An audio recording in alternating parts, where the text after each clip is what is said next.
ഇതാണ് അവസ്ഥ ഇവിടെ ചെന്നാൽ. നിങ്ങൾ കണ്ടില്ലേ, കൊച്ചുകുട്ടികൾ, പ്രായമായവർ.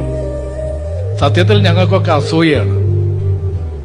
ഇങ്ങനെ ആളുകളോട് ഇഴുകിച്ചേരുന്ന, തന്മയത്വത്തോടുകൂടി പെരുമാറുന്ന ഒരു പൊതുപ്രവർത്തകനെ നമുക്ക് കണ്ടുകിട്ടുക എന്ന് പറയുന്നത് വലിയ ഭാഗ്യമാണ്.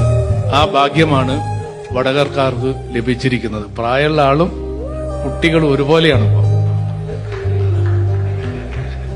ഇതുപോലെയാണ്, മനസ്സിലായില്ലേ?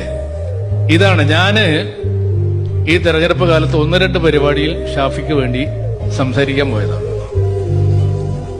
ഒരിക്കൽ ഞാൻ പോയത് ഒരു നട്ടുച്ചക്കാണ്, 2 മണിക്ക്.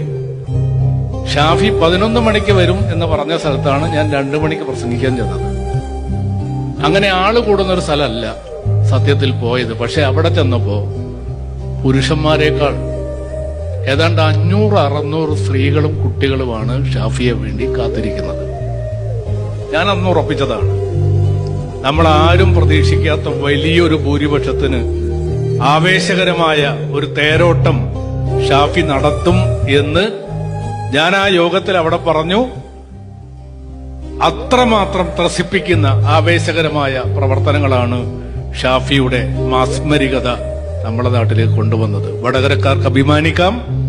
പ്രവാസ ലോകത്തിന്റെ അംബാസഡറായി അദ്ദേഹം ഇന്ന് നിങ്ങളുടെ മുമ്പിൽ നിൽക്കുകയാണ്. ഇതേപോലെ നാട്ടിലെ സാധാരണക്കാരന്റെ, ചെറുപ്പക്കാരുടെ, മലയോര മക്കളുടെ, കടലോര മക്കളുടെ എല്ലാവരുടെയും അഭിമാനമായി നാളുകളിലേക്ക് ഉയർന്നു വരാൻ ഷാഫി പറമ്പലിന് സാധിക്കട്ടെ എന്ന് ആത്മാർത്ഥമായ